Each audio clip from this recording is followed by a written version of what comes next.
गुरु के थियो होला? के हुनु नि बाबुहरू, यो पार्कमा एउटा मन्दिर बनाउनु पर्ने भयो। ए ल गजबको कुराहरु छ अनि यो पवित्र काममा बाबुहरूले मन्दिर बनाउनको लागि चन्दा सङ्कलन गर्नुपर्ने भयो। सकिन्छ त? किन नसक्नु नि गुरु? ल हामी आज एउटा काममा लाग्यौँ है त।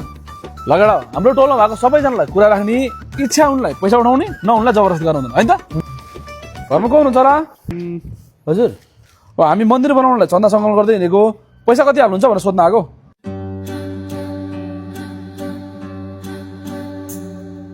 ए सरी सक्नुहोस् त। हजुर यो मन्दिर चाहिँ कहाँ बन्न लागेको नि? यहीँ टोलमै हो।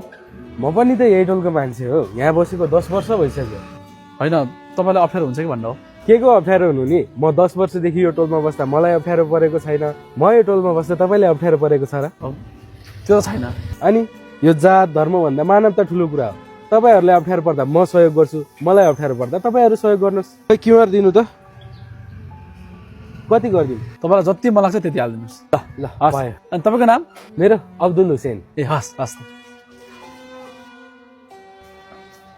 अब्दुल साहब, हजुर।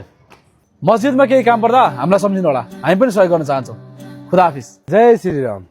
नेपाल 4 जात 36 वर्ण बहुभाषिक बहुसांस्कृतिक देश हो। हाम्रो विविधता नै हाम्रो पहिचान र शक्ति हो। जात धर्म वा राजनीतिको नाममा नलडौँ नफुटौँ। भइरहेको हिंसा र द्वन्द्वलाई अन्त्य गरौँ। सबैभन्दा माथि मानवता हुन्छ। बुद्धको भूमिमा घृणा होइन, शान्ति र मानवताको आवाज गुन्जिनुपर्छ। जय नेपाल।